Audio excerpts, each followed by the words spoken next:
Differential equation number 5. The motion of a particle is modelled by the differential equation v dv by dx plus 4x equals 0, where x is the displacement from a fixed point and v is the velocity. This one obviously could be in Unit 4 or Unit 3. I've just chosen to include it in my little differential equations set, okay?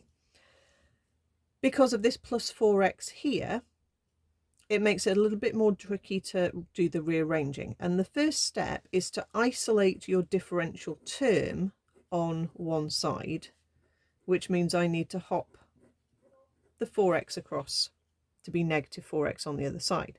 So I'm doing that. Then the next line is to move the dx up onto the top on the right hand side. And what we've handily now got is the v's on one side and the x's on the other side. Now, if that hadn't worked out quite so nicely, you would have then had to start rearranging to get to that point, but this has already worked out nicely. So I don't actually need to do any more rearranging.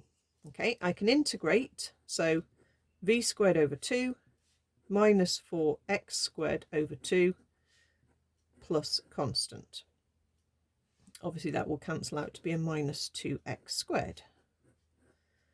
So initially x is 1 when v is 4. So I get 4 squared over 2 is equal to minus 2 lots of 1 squared plus c. So that gives me 8 equals negative 2 plus constant. That gives me 10 equals constant. And then we can sub that in. So remember, you go to the line just before you'd subbed in your constants. So v squared over 2 equals minus 2x squared plus 10.